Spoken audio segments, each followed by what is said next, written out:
Bismillahirrahmanirrahim. Allahumma ftah alaina hikmataka wanshur alaina min hazaini rahmatika ya arhamar rahimin. InsyaAllah pada pertemuan kali ini kita akan sambung pembelajaran kita Pendidikan Islam tahun 5 yang bertajuk Nabi Muhammad sallallahu alaihi wasallam Pemimpin Agung. Baiklah murid-murid, anda boleh rujuk buku teks pada halaman 150 hingga 153. Baiklah, mari kita lihat paparan berikutnya. Berikut merupakan objektif pembelajaran. InsyaAllah di akhir pembelajaran murid-murid akan dapat: pertama, mengetahui peribadi Nabi Muhammad sallallahu alaihi wasallam. Kedua, murid-murid dapat memahami pengertian pemimpin. Ketiga, murid-murid dapat mengenal pasti peranan Nabi Muhammad sallallahu alaihi wasallam sebagai pemimpin. Baiklah murid-murid, anda sudah bersedia? Mari kita teruskan pembelajaran kita. Murid-murid, pada paparan ini kita akan lihat peribadi Nabi Muhammad sallallahu alaihi wasallam. Saya ulang semula, peribadi Nabi Muhammad sallallahu alaihi wasallam. Mari kita lihat bersama-sama. Pertama, Nabi sallallahu alaihi wasallam seorang yang menepati masa. Kedua, Nabi seorang yang bertanggungjawab. Ketiga, Nabi suka membantu orang lain. Keempat, Nabi sallallahu alaihi wasallam menghormati orang lain. Kelima, Nabi seorang yang amanah. Berikutnya, Nabi seorang yang kuat beribadah. Seterusnya, Nabi sallallahu alaihi wasallam seorang yang penyayang, dan berikutnya Nabi sallallahu alaihi wasallam seorang yang rendah diri. Selain daripada itu, Nabi sallallahu alaihi wasallam menjaga hubungan dengan Allah Subhanahu wa taala. Nabi juga seorang yang menjaga hubungan dengan manusia. Berikutnya, Nabi seorang yang menjaga tutur kata. Seterusnya, Nabi sallallahu alaihi wasallam kasih kepada orang tua. Nabi juga kasih kepada kanak-kanak, dan juga Nabi seorang yang sangat sabar. Dan terakhir, Nabi sallallahu alaihi wasallam seorang yang bercakap benar. Inilah dia peribadi Nabi Muhammad sallallahu alaihi wasallam. Berikutnya kita akan lihat pengertian pemimpin. Saya ulang semula, pengertian pemimpin. Apakah maksud pemimpin? Mari kita lihat bersama-sama.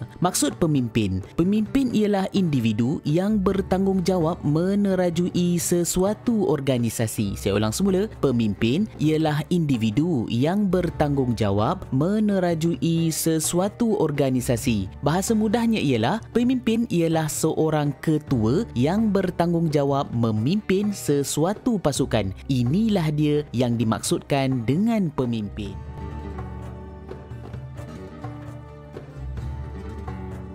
Pertama, Nabi Muhammad sallallahu alaihi wasallam sebagai pemimpin masyarakat. Jadi kita akan lihat bagaimana Nabi sallallahu alaihi wasallam memimpin masyarakat. Mari kita lihat bersama-sama. Pertama, menyatukan masyarakat Madinah yang berbilang agama dan kaum. Kedua, berganding bahu antara pemimpin dan masyarakat. Ketiga, memupuk nilai murni dalam masyarakat. Keempat, menyemai sikap hormat menghormati dalam masyarakat.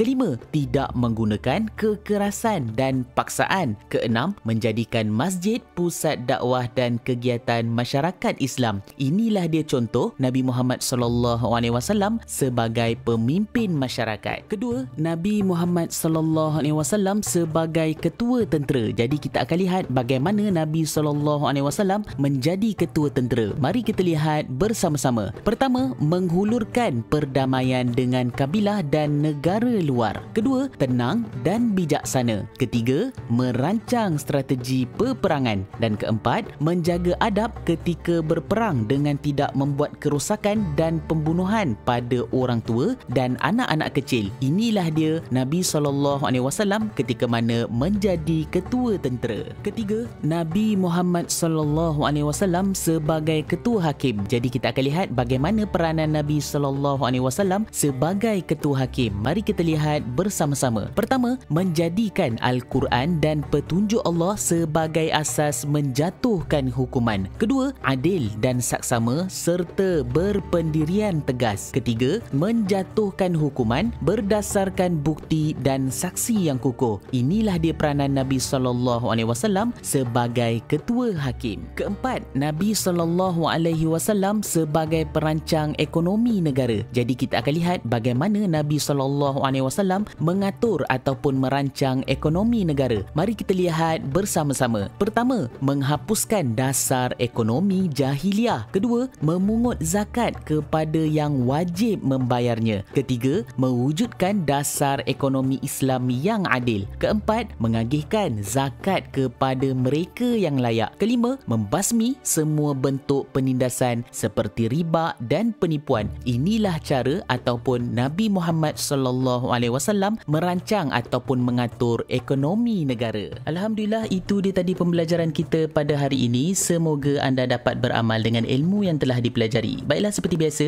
jika tidak faham sila ulang semula video ini, dan jika tidak faham juga sila rujuk guru pendidikan Islam di sekolah masing-masing. Baiklah, seperti biasa, jangan lupa tekan butang subscribe di bawah sebagai tanda sokongan anda pada channel ini. Abos channel, wabillahi taufiq wal hidayah. Assalamualaikum warahmatullahi taala wabarakatuh.